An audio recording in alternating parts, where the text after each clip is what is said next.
I've seen arguments on both sides of the flat Earth issue, and I can think of one extremely serious problem with the flat Earth model I have not seen anyone address yet. We know from observation and several proven centuries of navigation at sea that the sun arcs across the sky from any point of observation at a rate of 15 degrees per hour. This was used for a very long time as an old school form of GPS. Look up how a sextant works and the purpose of a marine clock. I've included a few links in the description below. Because it was so reliable, no matter where they were on the Earth, we will therefore go on the assumption that the sun, moon, and stars arc across the sky at a constant rate of 15 degrees per hour. But if the Earth is flat and the sun circles above the Earth at a fixed height, then we have a problem, a big problem. Anywhere along the equator during the equinox, the sun rises directly from the east, travels in a straight line directly overhead, and continues in a straight line to set directly to the west. The shadow cast by the gnomon at the Quetzada sundial, for example, see the link in the description below, on the day of the equinox, while continuing to point due west, will get shorter throughout the morning until midday. Then it will gradually get longer throughout the afternoon and will continue to point due east until sunset.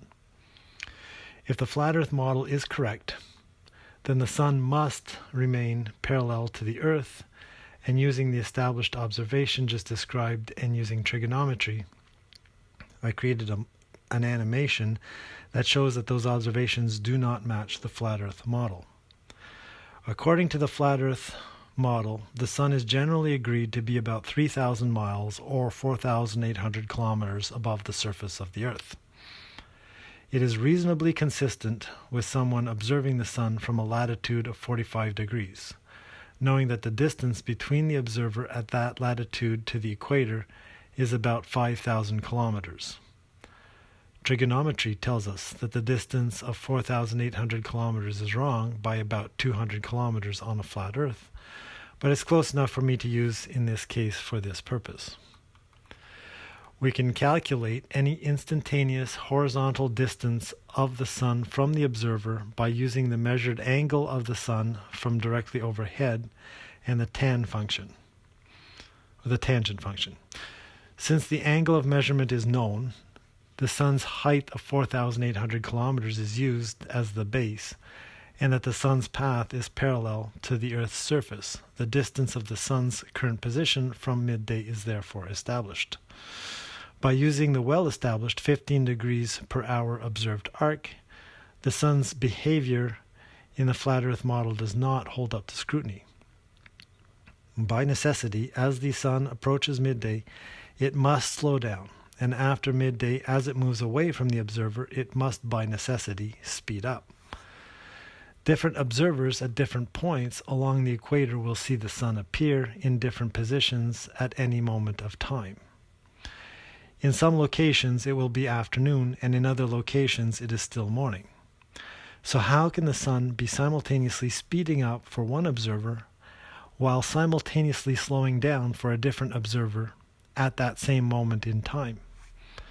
Another major flaw in the flat Earth model is the fact that the angle of the sun at sunrise and sunset is 90 degrees from vertical, so that it drops to the observer's height and is shown to arc a full 180 degrees across the sky throughout the day.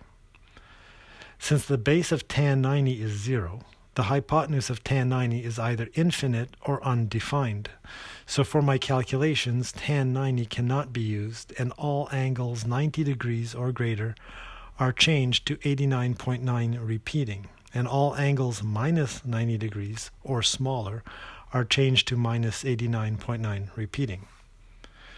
What is worthy of note is that people everywhere observe the sun setting below the horizon every day, which means the tangent of 89.9 repeating degrees with a sun of 4,800 kilometers above would necessitate the sun being 7.8389 times 10 to the 19th exponent kilometers away at the time of sunrise or at sunset. At that distance, it means that the sun at sunrise or sunset must be 8.285 million light years away. That's light years. 8 million light years away. My animations show the speeds at sunrise and sunset are simply ludicrous, but furthermore become impossible since two observers who are 6 hours apart will experience a conflict. For the 6 hours that one observer sees the sun accelerate from noon to sunset, the next observer must see the sun decelerate from sunrise to noon. In a separate animation, I use the accepted distance of 40,000 kilometers along the equator to show what the angle of the sun would be to anyone at any time throughout the 24-hour period if it moved at a constant velocity and it remained within 40,000 kilometers away from the observer. The sun does not appear to anyone for more than 12 hours during the equinox, but I let the animation show what it would be like for someone who could see the sun for the full 24 hours. It shows that while the sun moves at a constant velocity, the observed degrees per hour arc is variable and does not match observation. So from the animations I created, if the celestial arc is constant, the sun's speed cannot be possible. And if the sun's speed is constant, the observed celestial arc is not possible. In other words, the sun cannot possibly, in any sane, rational world, accelerate for one observer while simultaneously decelerate for another observer. Unless we're not living in a sane and rational world and that the sun really is moving at a constant rate and what we imagine is a constant angular velocity is really the result of pink unicorns riding the sun like a surfboard and are projecting psychic waves of energy down on the observer, and that all the centuries of observations happen to create the delusion that the sun is far away and that the earth is spinning. Yes, I think that must be it. I think I'll go with the pink unicorn theory.